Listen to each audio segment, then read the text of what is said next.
मोनिका अभी 21 वर्ष की ही थी और उसकी नई नई नौकरी एक प्रसिद्ध आईटी कंपनी में लगी थी। ऑफिस में उसका काम देर रात तक चलता था और वो अक्सर 12 बजे के आसपास घर के लिए निकलती थी। एक काली रात काम खत्म करके वो अपनी साइकिल से रेलवे स्टेशन की ओर बढ़ी। वहां पहुंचते ही उसे कुछ अजीब लगा। प्लेटफॉर्म का डिजिटल बोर्ड बिल्कुल खामोश था। उस पर ना कोई ट्रेन का नाम था और ना ही समय। स्टेशन की लाइटें रह रह कर टिमटिमा रही थी। अचानक पूरी बिजली गुल हो गई और उसी अंधेरे में एक ट्रेन आकर रुकी। मोनिका बिना सोचे समझे डिब्बे में चढ़ गई। उस वक्त रात के 11:30 बज रहे थे। मोनिका ने थकावट मिटाने के लिए अपने हेडफोन कान पर लगाए और तेज म्यूजिक चला लिया। दिन भर की भाग दौड़ के बाद उसकी आंख लग गई। तभी उसके मोबाइल की रिंगटोन बजी। स्क्रीन पर पापा का नाम चमक रहा था। हेलो मोनिका, ट्रेन में बैठ गई ना? जी पापा, मैं कोच में ही हूँ, बस पहुँचने वाली हूँ। अभी कौन सा स्टेशन आया है? मोनिका ने जैसे ही चारों तरफ देखा, उसकी रूह कांप गई। पूरा डिब्बा वीरान था, लाइटें बंद थीं और अनाउंसमेंट का सिस्टम भी काम नहीं कर रहा था। पापा, यहाँ कुछ बहुत डरावना है। पूरी ट्रेन खाली है और यहाँ रोशनी भी नहीं है। बेटा, किसी दूसरे पैसेंजर से पूछो क्या हुआ है। पापा, यहाँ कोई भी नहीं है। मैं इस पूरे डिब्बे में अकेली हूँ। ये क्या कह रही हो? सुनो, जैसे ही अगला स्टेशन आए तुरंत नीचे उतर जाना, मैं वहीं लेने आ जाऊंगा।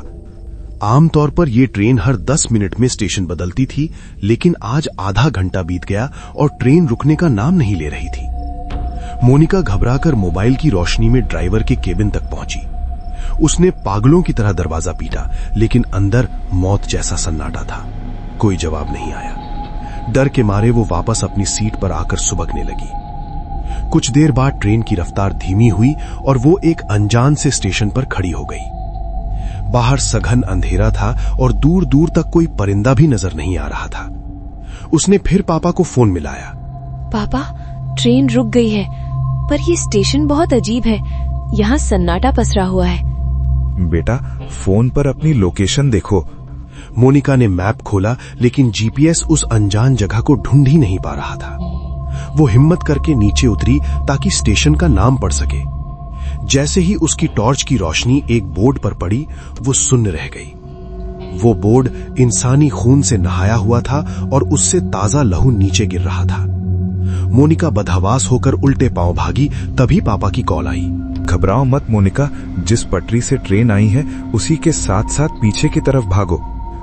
मोनिका पटरियों पर दौड़ रही थी। उसे महसूस हुआ कि अंधेरे में कई साए उसके पीछे भाग रही हैं। तभी उसकी नजर बिजली के खंभे पर पड़ी, जहां एक औरत उल्टी लटकी हुई थी।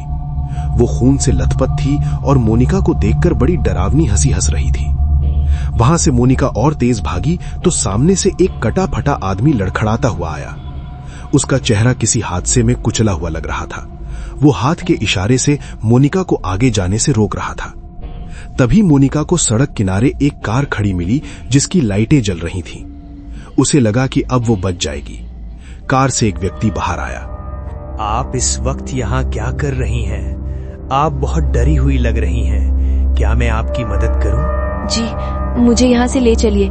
यहाँ बहुत खतरा है। वो आदमी मोनिका को कार में बिठाकर चलने लगा, पर कुछ ही देर में मोनिका को एहसास हुआ कि कार वापस उसी खूनी स्टेशन की तरफ मुड़ रही है।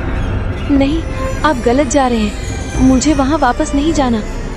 जैसे ही उस आदमी ने मोनिका की तरफ गर्दन घुमाई, मोनिका की चीख निकल गई। वो वही कुचले हुए चेहरे वाला भयानक आदमी था। मोनिका ने चलती कार से छलांग लगा दी और भागकर वापस ट्रेन के अंदर छिप गई। वो एक सीट के नीचे दुबक गई और सदमे में बेहोश हो गई। जब उसे होश आया तो वो अस्पताल के बेड पर थी। डॉक्टर ने बताया कि उसे रेलवे कर्मचारियों ने बेहोशी की हालत में पाया था।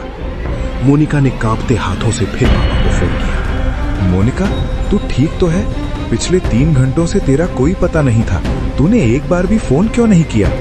पापा, मैं तो आपसे लगातार बात कर रही थी। आपने ही तो मुझे पटरियों पर भागने को कहा था। क्या? मेरा तो तुझसे संपर्क ही नहीं हो पाया था। मेरा फोन तो एक बार भी नहीं बजा। मोनिका ने जब अपनी कॉल हिस्ट्री देखी तो वो सन्न रह गई। उसने कई बार कॉल डायल किया था, लेकिन एक भी कॉल कनेक्ट नहीं हुआ था। उसके शरीर में सिहरन दौड़ गई। अगर पापा से बात नहीं हुई थी तो वो आवाज किसकी थी? तभी खिड़की के बाहर खड़ी कार के मिरर में उसे फिर से वही डरावना चेहरा दिखाई दिया जो शायद अब भी उसका इंतजार कर रहा था।